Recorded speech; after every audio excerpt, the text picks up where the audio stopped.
Salut à tous, la team OL, Thomas M Show pour Lyon Fan TV. Très heureux les gars de vous retrouver pour une nouvelle vidéo. J'espère que tout le monde va bien en ce lundi. Et oui, lendemain de défaite 1-0 contre le Paris Saint-Germain. On va en reparler puisque c'est la vidéo des 5 choses que nous avons apprises de ce match. Mais avant toute chose, je tiens à vous remercier au nom de toute l'équipe de Lyon Fan TV pour votre fidélité et le fait que vous soyez de plus en plus nombreux, et notamment hier sur ce triptyque de match, avant-match, mi-temps et débrief. Vous avez été encore une fois hyper nombreux, hyper bienveillants. Merci à vous. Si on en est là aujourd'hui à savoir la meilleure chaîne de contenu sur l'actualité de l'Olympique Lyonnais, pour vous, supporters de l'Olympique Lyonnais, c'est grâce à vous. C'est grâce à vous parce que c'est une chaîne pour vous et par vous. C'est ça qui est important. Donc évidemment, c'est un travail colossal que nous faisons, qui a commencé en 2017. Donc rendez-vous compte le temps qui est passé. Il y a 5 ans, c'est l'âge de mon fils. Au final, je l'ai commencé quand il est né. J'ai commencé cette chaîne quand il est né, mon fils. Et l'évolution, quasiment 15 000 abonnés aujourd'hui. Et avec une communauté de supporters autour de cette chaîne qui est énormissime. Donc vraiment, je tiens à vous remercier. Et oui, le travail, il paye, mais c'est aussi vraiment, et je le redis, je me répète, c'est grâce à vous si on en est là aujourd'hui. D'ailleurs, c'est ça, c'est le YouTube game. Toutes les chaînes YouTube qui marchent bien, c'est grâce à leur communauté de fans. Parce que vous interagissez, vous permettez aussi à la chaîne de monter par vos abonnements, par vos likes, par vos commentaires, par vos visionnages. Donc ça, c'est important. Donc oui, il y a beaucoup de chaînes qui se sont lancées après la nôtre, c'est sûr, mais on reste les pionniers dans cette matière-là. Pionniers, je dirais pas les pionniers de YouTube, évidemment pas, puisque je me suis inspiré d'une chaîne anglaise qui s'appelle Arsenal Fan TV, mais en tout cas, pionnier dans la communauté des supporters de l'Olympique Lyonnais. Il y a aussi des chaînes pour l'Olympique de Marseille, des chaînes pour le PSG, mais vraiment pour tout ce qui est actualité de l'Olympique Lyonnais, nous sommes la chaîne de référence et je pense que ça la restera pour un très grand nombre de temps et d'années, je l'espère, mais ça veut dire beaucoup plus de contenu, ça veut dire vous faire plaisir. Mettez-nous même des suggestions par rapport à des choses que vous voulez voir. C'est comme ça aussi que nous allons avancer et on vous prévoit aussi pas mal de lives, notamment pendant cette trêve internationale. Vous connaissez la sauce. Un like, un abonnement et des commentaires et on va y arriver, on va continuer à aller de l'avant. Allez, on rentre dans le vif du sujet, les amis. Première chose que nous avons apprise hier de cette défaite, c'est non, ce n'est pas une défaite encourageante.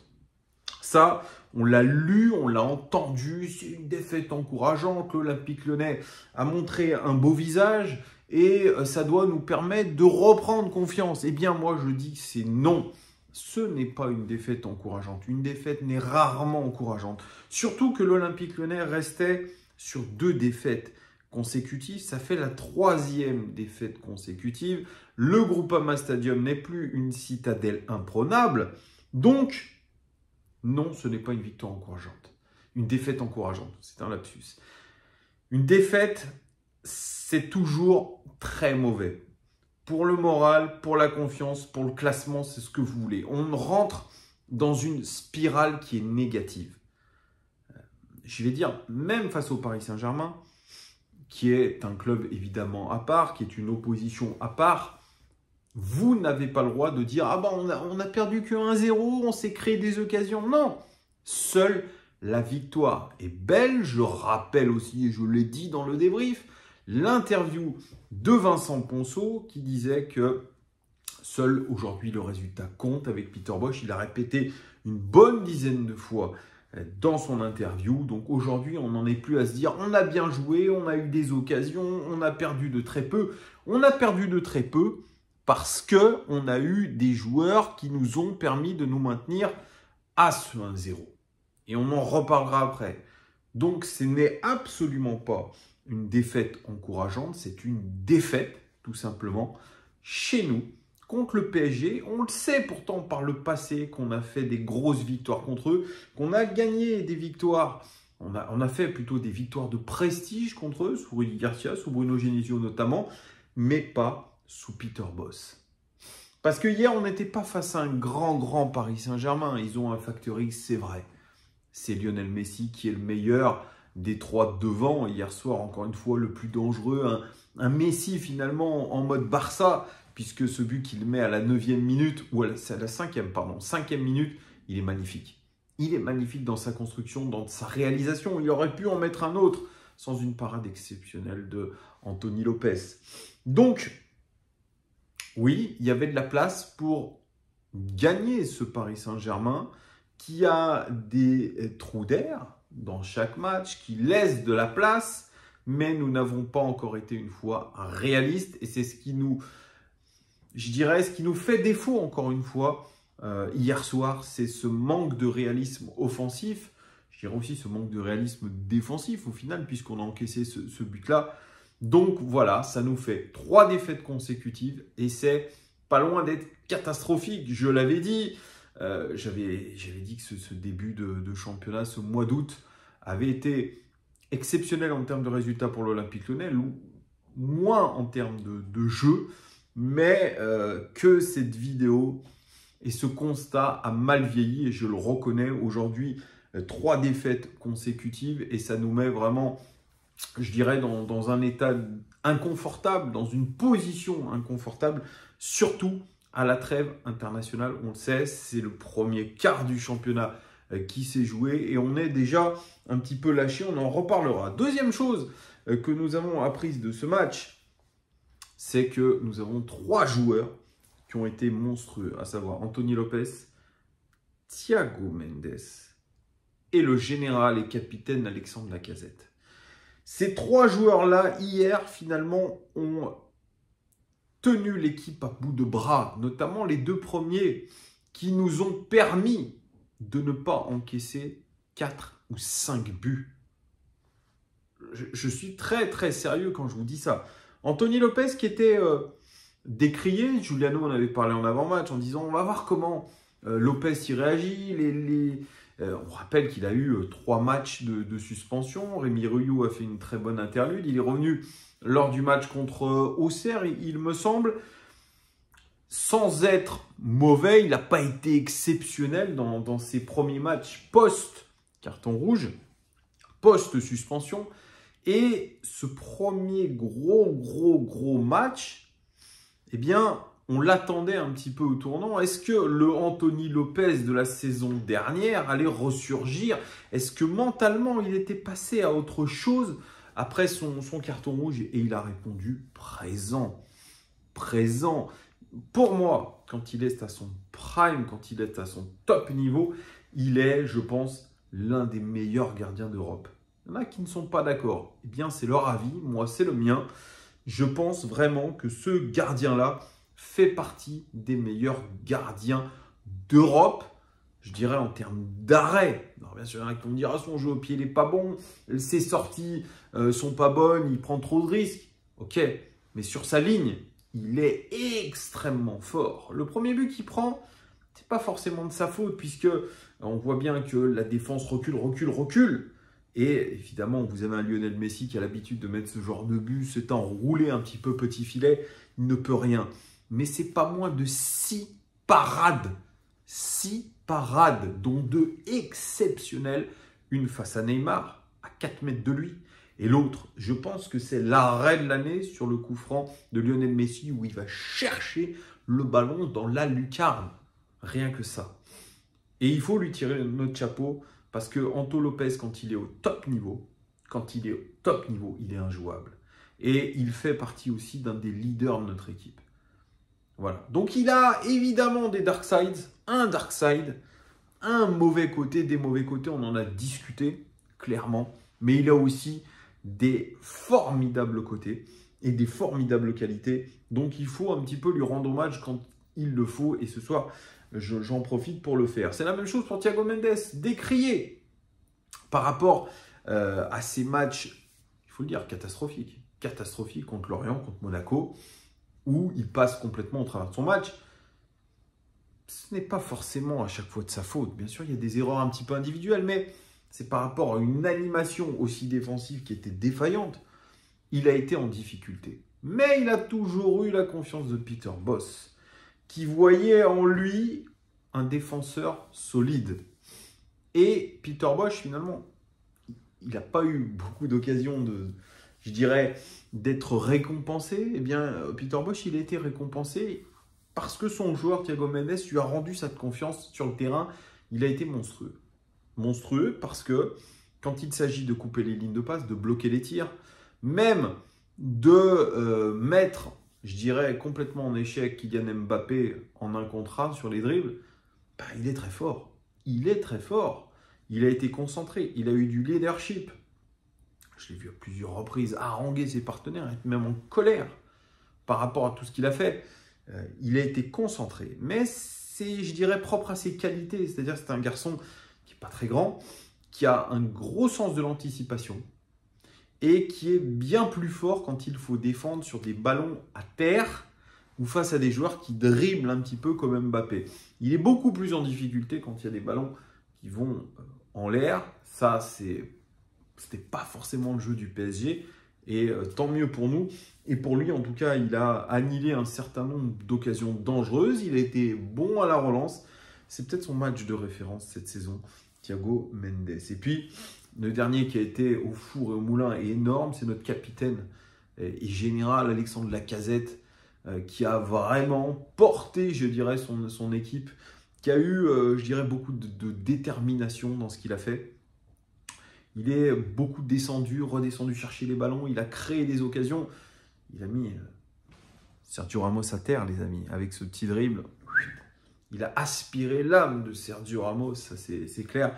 Par contre, on peut vraiment regretter cette occasion qu'il a eue, peut-être la plus belle du match pour l'Olympique Lyonnais, à savoir cet énorme centre de Corentin Tolisso, cette balle tendue. Il avait juste à détourner le ballon de la tête, il l'a mise à côté. Ça, il peut s'en vouloir. C'est une action qui a été travaillée à l'entraînement selon Peter Bosz et il peut s'en vouloir. Mais je pense qu'aussi, cette débauche d'énergie, le fait qu'il veuille tout faire, ça peut aussi lui faire perdre de la lucidité dans les moments clés. À vouloir aller un petit peu de partout en électron libre, ça peut lui faire perdre en efficacité et en lucidité. Mais en tout cas, quel match. Troisième chose que nous avons appris de ce match, c'est que probablement le prochain match contre Lens, eh bien, sera décisif pour l'avenir de Peter Bosz.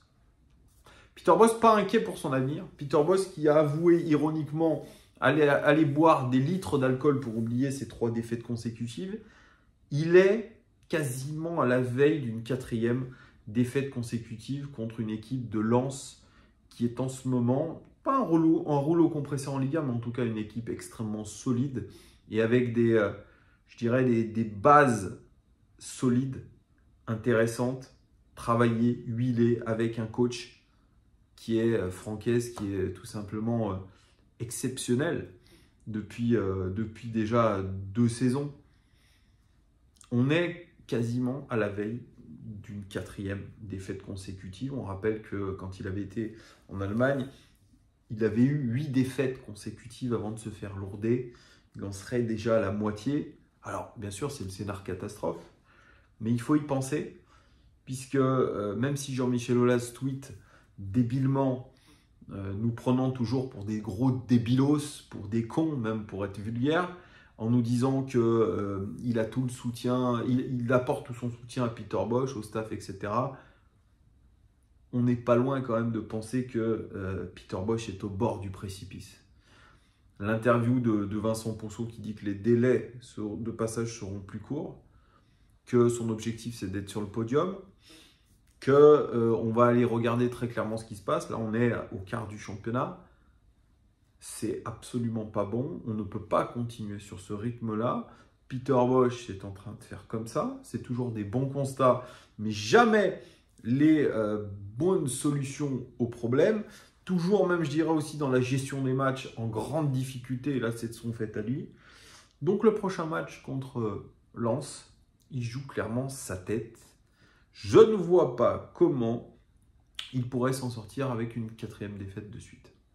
Je ne vois pas comment c'est possible. Vous me direz en commentaire ce que vous en pensez. 4e chose que nous avons apprise de ce match, c'est que Tété et Karl Toko Ekambi ne peuvent pas être nos ailiers indiscutables, titulaires incontestables.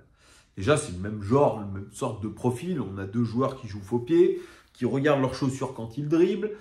Hier, Karl Toko Ekambi, c'est ça. Alors moi, je l'ai toujours défendu, Karl Toko Ekambi. Je vous ai toujours dit, c'est un impact player, c'est un joueur capable de mettre des buts incroyables et décisifs. C'est lui qui a éliminé, évidemment, l'Algérie pour le mondial avec le Cameroun. C'est lui qui a fait une énorme canne avec son pays. Il a fait des très gros matchs. Mais on ne va pas se mentir, ce début de saison n'est pas bon. Il a fait quelques bons matchs, mais c'est trop peu. Il a marqué quelques buts, mais c'est trop peu. Hier, la prestation contre le PSG, elle est à l'envers, complet. Et en plus, sa sortie en marchant, alors que nous étions menés 1-0, cette attitude de starlet, eh bien, ne l'honore pas et n'honore pas notre club. Donc, à un moment donné, je viens bien croire que c'est le fils du coach, que Peter Bosz le craint, que c'est un des leaders de cet effectif. À un moment donné, il faut trancher dans le vif. On ne peut pas continuer avec des joueurs qui ont non seulement un état d'esprit pourrave, mais qui sont en grande difficulté. Il faut faire jouer la concurrence. Moi, je le pense comme ça. Même chose du côté de Tété. Alors Tété est arrivé en grande pompe, venu du Shakhtar Donetsk, des stats, beaucoup de stats en début de saison, début, etc. Et un encart, une interview dans l'équipe en disant « Ah là là, moi on m'appelle Furacao parce que quand j'étais au Grêmio à l'époque, on disait que j'étais la tempête, que j'avais ce sens du dribble, j'adore dribbler. » J'ai l'impression que le garçon, il joue un peu pour sa gueule aussi. Guidon baissé, j'ai pas vu grand-chose hier en termes de dribble d'ailleurs notamment, mais alors, en grande difficulté quand il s'agit aussi de, je dirais, de combiner avec ses partenaires. Alors, bien sûr, on va me dire « Oh là là, Paqueta est parti ». Donc, c'est un petit peu plus difficile peut-être pour lui de combiner avec ses coéquipiers, mais j'ai l'impression que ce garçon n'a pas d'intelligence tactique. Il n'a pas non plus le coffre pour revenir défendre. Et je me dis, franchement, je ne vois pas comment Ryan Cherki pourrait faire pire que Tété en ce moment. Donc, si on fait jouer aussi la concurrence, on peut se dire que Tété doit aller faire un petit tour sur le banc, manger le banc, un petit peu comme Karl Toko Ekambi devrait le faire. Voilà. Et arrêter de faire ces espèces de comptes d'apothicaire et d'être, je dirais, peut-être que c'est même pas un choix de Peter Bosz, peut-être que c'est un choix imposé par la direction du club, ne sait-on jamais. Et puis, 5e et dernière chose, l'OL est déjà, on a appris que l'OL était à 6 points du podium et à 9 points du PSG. Ça commence à faire beaucoup. Pour l'instant, c'est rattrapable, mais imaginez une défaite contre Lens, le podium serait déjà très très loin, et pourtant dans les statistiques avancées on devrait être 2e de Ligue 1 en termes d'expected points, de points attendus, 2e de Ligue 1. Donc on est en sous-performance. Donc ça, c'est des arguments pour Peter Bosz. Mais on se dit que pour l'instant on est en sous-performance et que ça peut s'inverser. Mais si ça perdure trop dans le temps, on peut se dire aussi c'est vraiment le niveau de l'Olympique Lyonnais. Comme ça a été le cas la saison dernière, où on aurait dû être plus haut au classement et finalement on a fini 8e. En termes de création d'occasion, d'expected goals, on est 2e derrière le PSG. Pas mal. En termes de buts encaissés, on doit être 5 ou 6e de Ligue 1 en termes de buts encaissés, mais en termes de buts qu'on aurait dû réellement encaisser, on est 2e défense de Ligue 1. Et on doit être 3e précis. Donc les statistiques avancées sont bonnes. Donc ça, c'est un argument aujourd'hui à faire valoir par Peter Bosz. Par contre, si ça continue dans le temps, ça veut dire que vraiment c'est notre réel niveau. C'est ça que je vous le dis. Donc il y a cette chance de se dire qu'à un moment ça va se débloquer. Mais je crois que l'OL n'a plus le temps, Peter Bosz n'a plus le temps. Il va falloir vraiment se bouger. Voilà ce que je pouvais vous dire les amis, les 5 choses que nous avons apprises de ce match. N'hésitez pas à commenter les amis, à me dire si vous êtes d'accord avec moi. Je vous fais des gros bisous, un gros cœur sur vous. Et bien sûr il y aura du contenu pendant cette trêve internationale. Hasta luego les amis, ciao.